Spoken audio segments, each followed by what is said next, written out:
todos.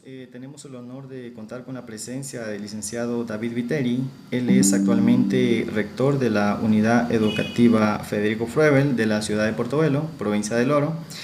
El día de hoy tenemos como objetivo entrevistarlo para conocer su punto de vista acerca de la correcta aplicación de principios rectores del Sistema Nacional de Educación.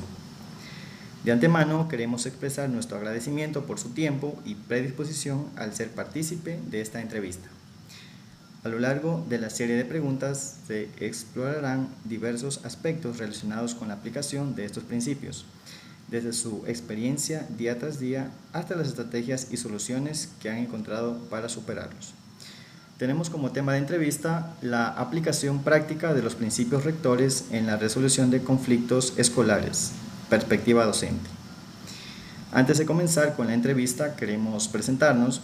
Nosotros somos un grupo de jóvenes estudiantes de la carrera de Educación Básica de la Universidad Estatal Amazónica. Como introducción, en la actualidad, dentro de la educación, los conflictos son parte del día a día entre los diferentes actores de la institución educativa. Pese a esto, es importante que quienes practicamos la docencia fomentemos una cultura de diálogo, promoviendo así la resolución pacífica de los conflictos comunes dentro del aula de clases. A continuación, le doy el paso a mi compañera Sonia Soria. Muy buenas noches, licenciado David Viteri. Bienvenido a la entrevista y gracias por estar aquí. Mi primera pregunta sería, ¿cuántos años de trayectoria lleva usted como docente? Mi trayectoria docente es de 25 años en el Magisterio Nacional. Segunda pregunta, ¿en qué grado ha trabajado y cuál de ellos le ha parecido más desafiante por la edad de los estudiantes? Bueno, en realidad yo soy docente del área de cultura estética y hace 5 años vengo ejerciendo el cargo de rector de la unidad educativa.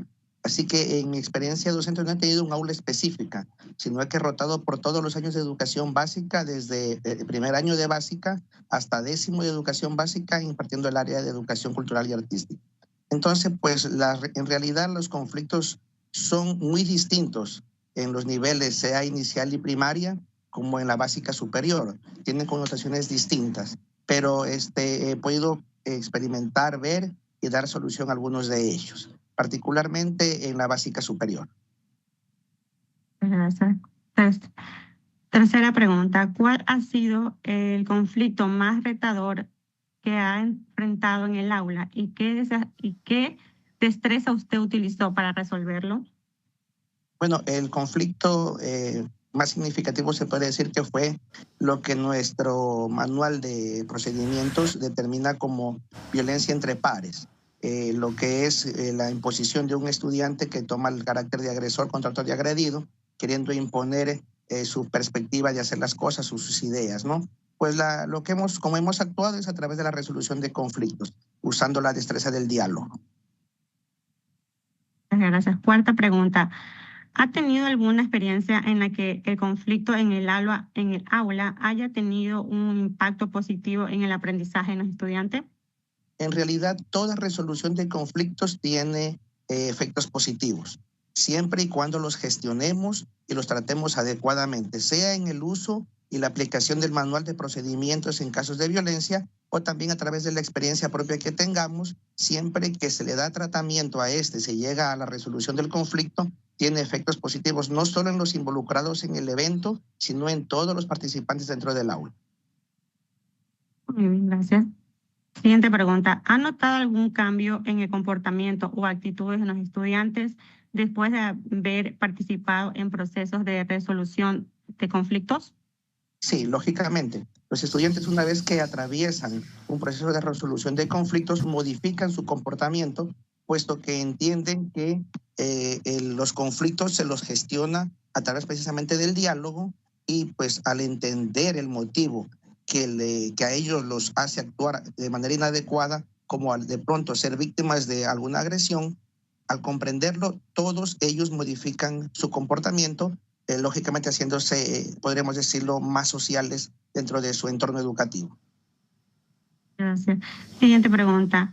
¿Qué factor considera que dificulta la resolución de conflictos en el ámbito educativo, considerando los desafíos que plantea la OEI?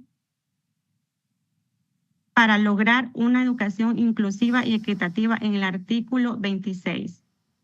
Bueno, en realidad, supongo que el artículo 26 se refiere a la resolución de conflictos, puesto que nuestra LOEI desde el gobierno de Lenín Moreno ha venido cambiando cada año, entonces no estoy muy al tanto precisamente del numeral, pero supongo que el tema es ese, ¿no? Los desafíos que enfrentamos en respecto a la LOEI es que tenemos que los docentes enmarcarnos dentro de los procedimientos que nos establece la ley, puesto que al no hacerlo podríamos estar vulnerando algún derecho de un estudiante y lógicamente eso trae consecuencias negativas para el establecimiento, para el docente, y pues según la gravedad de lo actuado puede llevar hasta una destitución del docente.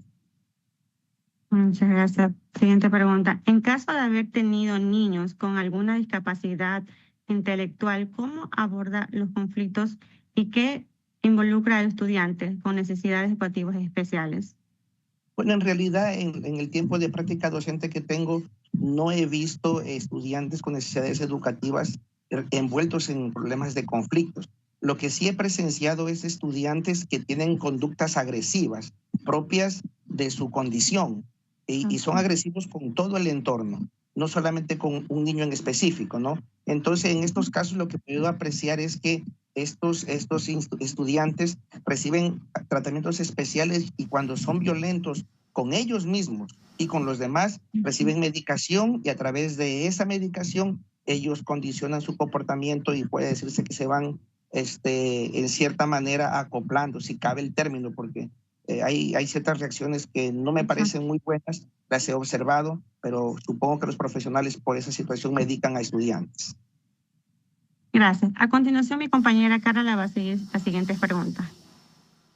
Buenas noches, licenciado. Bueno, de antemano, muchas gracias. Nos honra con su presencia. Voy a seguir con la octava pregunta. ¿Qué habilidades de comunicación considera esenciales para la resolución de conflictos y cómo las enseña a sus estudiantes? Bueno, nuestro currículo nacional pone énfasis en dos materias. La una es lengua y comunicación y la otra es matemáticas. Sobre esas dos áreas se trabaja principalmente y hay que destacar que el área de lengua y comunicación desarrolla las destrezas de hablar, de escribir, ¿no? Entonces, lógicamente, la principal destreza que se debe desarrollar es el saber expresarse dentro del hablar.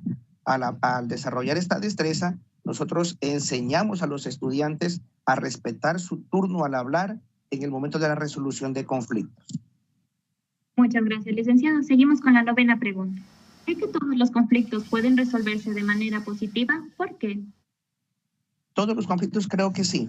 Pueden resolverse de manera positiva siempre que se actúe enmarcado dentro de los procedimientos que nos da el manual de actuación frente a situaciones de violencia, porque toda gestión hecha en este ámbito toma un carácter positivo porque el estudiante empieza a modificar su comportamiento y por ende es bueno para el menor, para el entorno y para la comunidad.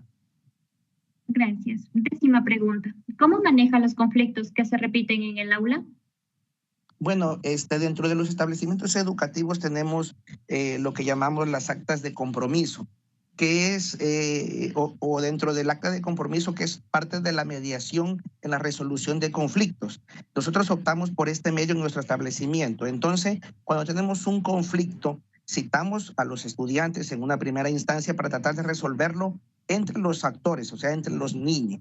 Si la situación persiste, citamos a los padres de familia para llegar con ellos a acuerdos consensuados sobre qué medidas tomar cuando los estudiantes reinciden parcialmente, porque a veces no lo hacen directamente, sino que insinúan ya algo en torno a ese problema. Entonces aplicamos distintas estrategias para que el estudiante no incurra en aquello. Muchas gracias por su respuesta, licenciado. Onceava pregunta. ¿Qué estrategias se utiliza para enseñar a los estudiantes a identificar y expresar sus emociones de manera adecuada, en línea con el enfoque de la LOEI en el desarrollo integral de los estudiantes? Bueno, las técnicas que utilizamos en educación son transversales, están en todas las materias. No es un campo específico de trabajo durante una resolución de conflictos, sino que es algo que está transversalmente en el currículo ecuatoriano. Por ejemplo, cuando abordamos un tema en matemáticas, en lengua o en ciencias naturales, podemos usar estrategias como la lluvia de ideas, como el debate, como las conversaciones. Entonces, ahí desarrollamos y gestionamos lo que es el diálogo adecuado y a través de esas estrategias enseñamos a los estudiantes. Es decir, tenemos estudiantes conflictivos, como el caso que les mencionaba que traté, generamos una mesa de diálogo, generamos un debate y les indicamos las reglas del debate. Entonces, una estrategia en la cual ellos aprenden a escuchar y a opinar luego de que el otro termina su tiempo de intervención. Es alguna estrategia, la lluvia de ideas, y inclusive estrategias lúdicas de juego, ¿no? Hay diversidad. El docente tiene que en su experiencia planificarlas y plasmarlas transversalmente en el currículo, es decir, en todas las áreas del trabajo diario. Muchas gracias, licenciado. Seguimos con la pregunta número 12. ¿Qué consejo le daría a un docente que está comenzando a trabajar en este tema en base a su experiencia y la LOI? Bueno, hay que tener en cuenta que el Estado ecuatoriano ha cambiado mucho en los últimos años, se ha modernizado y también la cuestión en cuanto a reglamento y las leyes han evolucionado mucho. Ya no estamos en el tiempo en de pronto como nos educaron a nosotros. Hoy en día hay procedimientos los cuales debemos seguirlos, puesto que actuar de una manera que esté fuera de este reglamento, de este código de convivencia que todas las instituciones debemos tener, nos llevaría lógicamente a una posible destitución. Lo que le aconsejo a todos los compañeros es hacer lo que dice la ley, conocerla, ¿no? Porque el desconocimiento de la misma no nos exime de responsabilidad. Entonces mi consejo sería a toda persona que quiere ingresar al magisterio y trabajar con niños, a más de conocer el currículo, a más de conocer algo de psicología, también empaparse de lo que es el reglamento y los códigos en cuanto a la niñez y la adolescencia. Muchas gracias por su respuesta. Seguimos con la pregunta número 13. ¿Cómo cree que la resolución de conflictos en el aula puede influir en el desarrollo personal y social de los estudiantes? Lógicamente, ayuda, puesto que como lo hemos dicho durante toda esta intervención, la resolución de conflictos ayuda a que el estudiante perfile su carácter. Recordemos que el estudiante está recibiendo a más de contenidos, a más de destrezas, también experiencias, se está enriqueciendo y está formando su carácter y su personalidad a lo largo de esta vida escolar. Entonces, la resolución de conflictos le ayuda a ir madurando y a ir comprendiendo tanto a sí mismo como a las demás personas. Muchísimas gracias, licenciado. Para cerrar, tendremos dos preguntas. Primera pregunta. ¿Respecto de la resolución de conflictos en el aula le resulta más desafiante y qué estrategias o recursos adicionales considera que podrían ser útiles para abordarlo de manera más efectiva en el marco de lo establecido por la LOI? Por favor, la primera parte de la pregunta, nuevamente. Ya le repito. ¿Qué aspecto de la resolución de conflictos en el aula le resulta más desafiante y qué estrategias o recursos adicionales considera que podrían ser útiles para abordarlo de manera más efectiva en el marco de lo establecido por la LOI? Sí, lo principal y lo más desafiante creo que es precisamente en los estudiantes enseñar la destreza de escuchar. Es lo más difícil, porque los estudiantes en toda su niñez y adolescencia son más impulsivos, más emocionales y muchas veces no escuchan lo que dicen, sino se escuchan lo que quieren escuchar, ¿no? Entonces es la parte más difícil de trabajar con ellos y pues lógicamente ese es el desafío que se tiene con el actual marco educativo y legal que tenemos en torno a la niñez y la adolescencia, puesto que tenemos hoy en día lo que llamamos el derecho y el interés superior de los niños, lo cual nos lleva y nos obliga a los docentes a escudriñar lo que la ley nos dice para poder sacar lo mejor de ellos y a la vez ellos se vayan incluyendo al sistema educativo y social. Segunda pregunta de cierre. ¿Qué compromiso personal asume para seguir creciendo y mejorando en su rol de facilitador de la resolución de conflictos en el aula? ¿Y cómo se alinea este compromiso con el principio de la LOI de la información continua de los docentes? Bueno, yo creo que en esta pregunta no hay compromisos que asumir, porque la ley dice que la obligación de todo docente es cumplir la ley. Y la obligación de todo director o rector es cumplir y hacer cumplir la ley.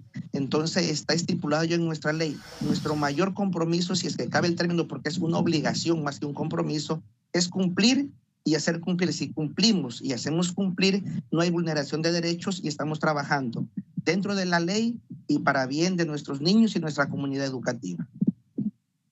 Muchísimas gracias, licenciado. Con eso finalizamos la serie de preguntas. Gracias por la información. Ha sido muy enriquecedora para nosotros.